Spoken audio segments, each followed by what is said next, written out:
सुदामा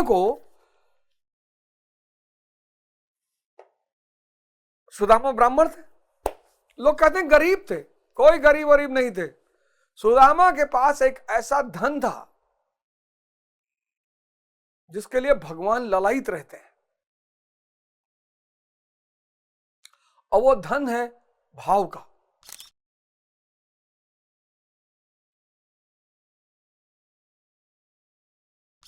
भगवान के बड़े सारे मित्र गरीब रहे होंगे, ऐसा थोड़ा सिर्फ सुदामा गरीब थे। भाव, भजन बना है, भाव के भूखे हैं भगवान। 30वां श्लोक जो है इतने बड़े विज्ञान की चर्चा करता है। आप सब लोग आज इस बात को बहुत गौर से सुनिए और देखिए कि हमने कैसे विज्ञान को खो दिया। देहि नित्यम मवध्यो अयम देहे सर्वस्य भारता तस्मा तसर्वाणि भूतानि न त्वम सोची तुम हर्षि। अर्जुन, यह आत्मा सबके शरीर में सदैव अवध्य है, अकाट्य है, इसलिए संपूर्ण भूत प्राणियों के लिए तू शोक करने योग्य नहीं है। आत्मा अविनाशी है, अरूप है,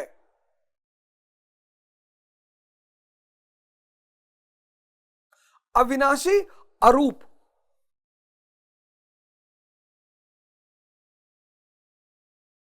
इन दो भौतिक आंखों से वो दिखती ही नहीं, और मनुष्य इसी से देखने का आदी है। इन दो भौतिक आंखों से वो दिखती ही नहीं, किसी को नहीं दिखी, सवाल ही नहीं है, प्रश्न ही नहीं है, कोई संभावना ही नहीं है, क्योंकि आत्मा अविनाशी है और अरूप है, उसका कोई रूप नहीं है, और वो सारे रूपों में है। इस ब्रह्मांड में जो भी है सब वही है। तभी तो वो जो नुसरत की गजल है, हो भी नहीं और हर जगह हो भी नहीं और हर जगह हो, तुम एक गोरख धंधा हो। अपनी पहचान के खातिर है बनाया सबको, सबकी नजरों से मगर खुद को छिपा रखा है। तो ये अविनाशी, अकाट्य, अवध्य आत्मा ही सनातन है। इस तथ्य का प्रतिपादन करके, इसका प्रभुता सहित वर्णन करके यह प्रश्न यही पूरा हो जाता है। अब प्रश्न खड़ा होता है कि इसकी प्राप्ति कैसे हो। संपूर्ण गीता में इसके लिए दो ही मार्ग हैं, पहला निष्काम कर्मयोग और दूसरा ज्ञान योग।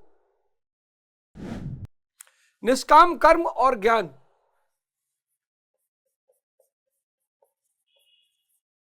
निष्काम कर्म योग और ज्ञान योग,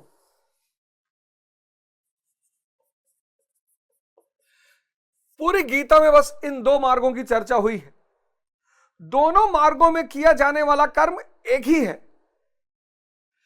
कर्म जो दोनों मार्गों में किया जाएगा वो एक ही है, कर्म एक। उस कर्म की अनिवार्यता पर बल देते हुए योगेश्वर श्री कृष्ण ज्ञान योग के विषय में कहते हैं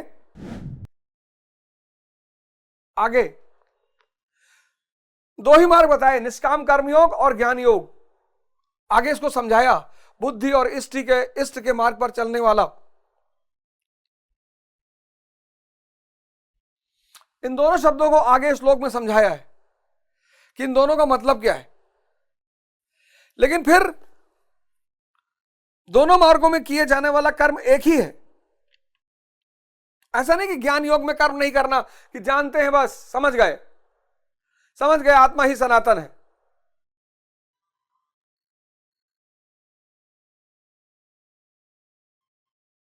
समझ गए इंद्रिय विषय संयोग नहीं करना, समझ गए ठीक है, पर साधना तो करनी पड़ेगी। बहुत लोग समझते हैं कि समझ गए बस, समझ गए वो तो बहुत अच्छी बात है, पर साधना करनी पड़ेगी। निष्काम, इष्ट को आगे रखकर, इष्ट।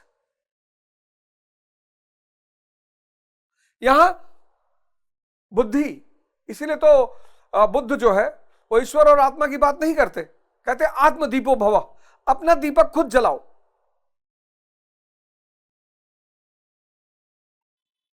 बुद्ध जो है वो ज्ञान मार्गी है, बुद्ध वो ज्ञान मार्गी है। अर्जुन जो है निष्काम कर्मयोग का पालन करने वाला है। बुद्ध ज्ञान मार्गी है, बुद्धि के सहारे आगे बढ़ रहे हैं, और अर्जुन इष्ट के सहारे आगे बढ़ रहा है।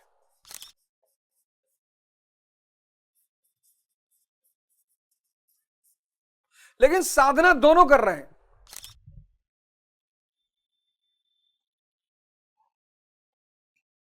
कहोगे यार अभी तो कह रहे थे कि साधन से कुछ होता नहीं, यही तो खेल है, यही तो रहस्य है, यही तो मिस्टिसिज्म है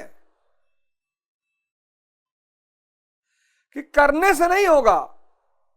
तो बाबा रामदेव कहते हैं ना, करने से होगा, करने से होगा ही नहीं जब तक कर्ता का भाव नहीं छूटेगा। आई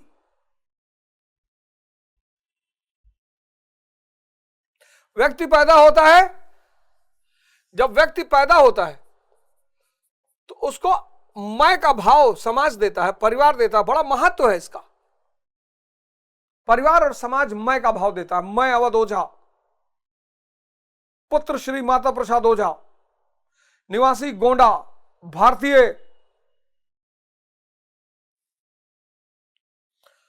और जैसे ही यह व्यक्ति युवा होता है वैसे ही समाज कहता है विवाह करो, विवाह कराओ, विवाह कराओ। ऐसा ना हो चुनौतियां देखकर इसका मैं टूट जाए, कमजोर पड़ जाए, सन्यासी बन जाए। विवाह कराओ इसका, अरे पकड़ पकड़ पकड़ पकड़ पकड़ विवाह कराओ इसका। क्योंकि विवाह मैं को शक्तिशाली बनाने का सबसे बड़ा माध्यम है। मेरी पत्नी,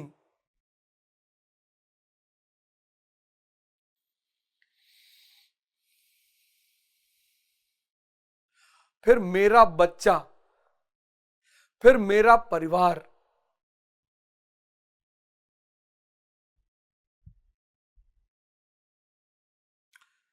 जब तक कर्ता का भाव, ये मैं जब तक खत्म नहीं होगा तब तक साधना चलेगी।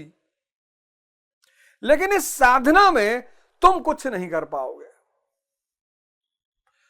आशीर्वाद के सिवा, बैठने के सिवा। गुरु के अलावा कोई रास्ता ही नहीं है, ही नहीं।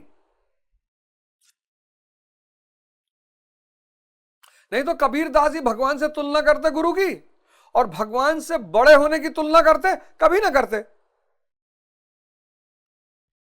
तो साधना तो करनी पड़ेगी, श्रम करना पड़ेगा, श्रमण बनना पड़ेगा, सन्यासी बनना पड़ेगा। लेकिन मामला सारा होगा आशीर्वाद से। तुम सिर्फ बैठो। यही इस मार्ग की सबसे बड़ी पीड़ा है कि साधन से प्राप्त नहीं होगा।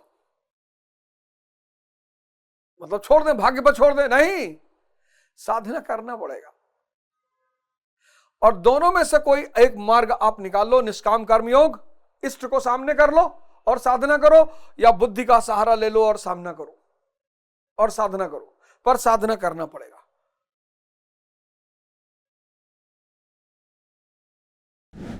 दोनों मार्गों में उस कर्म की अनिवार्यता पर बल देते हुए कर्म क्यों करना पड़ेगा? अब सवाल यह उठा कि कर्म क्यों करना पड़ेगा? कर्म क्यों? बहुत बड़ा प्रश्न। और इस कर्म पर आधारित वर्ण में विभाजन। स्वधर्मापि चावेक्ष न विकंपितुम हर्षि, धर्मयादि युद्धक्षो धर्मयादि युद्धक्ष अयंत छत्रस्य न विद्यते। अर्जुन, स्वधर्म देखकर भी तू भय करने योग्य नहीं है। अब एक नया टर्म आ गया, स्वधर्म। स्वधर्म देखकर भी तू भय करने योग्य नहीं है, क्योंकि धर्म संयुक्त युद्ध से बढ़कर अन्य कोई परम कल्याणकारी मार्ग क्षत्रिय के लिए नहीं है। सबको करना है। अभी तक तो आत्मा शाश्वत है, आत्मा सनातन है, वही एकमात्र धर्म है कहा गया। अब यह स्वधर्म कैसे? धर्म तो एकमात्र आत्मा ही है, वह तो अचल स्थिर है, तो धर्माचरण क्या है?